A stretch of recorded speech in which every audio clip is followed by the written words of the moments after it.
Y dicho todo esto, llegamos por fin al final del relato.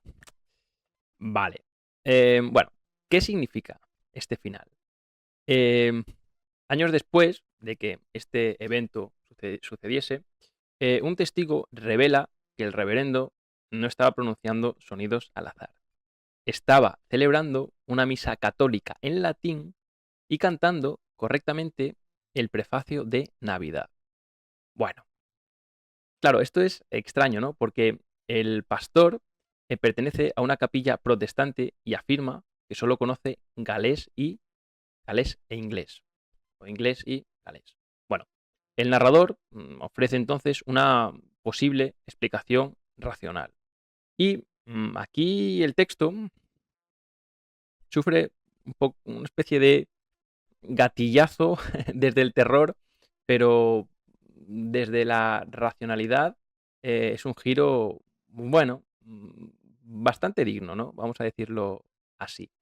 La explicación racional es que quizá muchos años antes este reverendo entró por casualidad en una iglesia católica, escuchó la misa en esa lengua y, de nuevo, de forma inconsciente, al igual que la criada, almacenó esos cánticos. Claro, esto em, es racional, pero un poco ilógico, porque que tú asistas, tú solamente sabiendo dos lenguas, galés e inglés, asistas a una misa en latín y de repente solo escuchando el latín se te quede de memoria habiéndolo escuchado solo una vez, bueno, o es un memorión de la leche este cura, o simplemente es un recurso más que utiliza el autor para darle credibilidad a esta teoría pseudo racional, vamos a decir. Yo creo que, bueno, esto ya es una apreciación personal, ¿no? Yo creo que quizá el relato hubiese quedado más terrorífico o más extraño si al final no se hubiese añadido esta explicación. Pero bueno, esto ya son cosas que tienen que ver con la opinión personal. Bueno, de todos modos, hay una diferencia en las dos interpretaciones del final. Bueno, en el caso de la criada, sí había un dato concreto. Había trabajado en la casa de un erudito que recitaba en hebreo. En el caso del pastor, en cambio, y este elemento sí es terrorífico, no hay ninguna prueba de que hubiera escuchado aquella misa. Es solo una posibilidad inventada para tranquilizarnos. Y cuando en un relato de terror se dan este tipo de posibilidades tranquilizadoras, siempre hay que sospechar. Por eso digo que el texto está ejecutado finalmente de una forma ambigua, que funciona pero no funciona y a lo mejor tiene mucho que ver con la expectativa de los lectores de la época. Nosotros, que como digo y he dicho, estamos contaminados de mucho terror, pues esto ya es, en fin, un día más en la playa, ¿no? Tampoco nos pone a temblar ni los pelos de punta.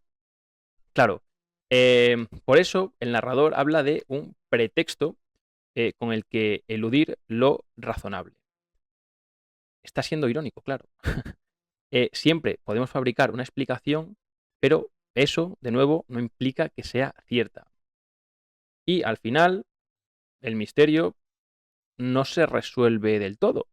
Lo deja abierto entre dos posibilidades. La primera sería que el pastor, como he dicho, recordó inconscientemente una ceremonia escuchada muchos años. Y la segunda sería que durante el oficio, durante la misa, ocurrió algo que escapa por completo a la razón. Muy bien, así que dicho todo esto, vamos con la conclusión de este relato. Bueno, resumiéndolo muy mucho, que se está haciendo esto ya muy largo, el texto, como hemos visto, construye un terror sin monstruos, sin asesinatos y sin apariciones.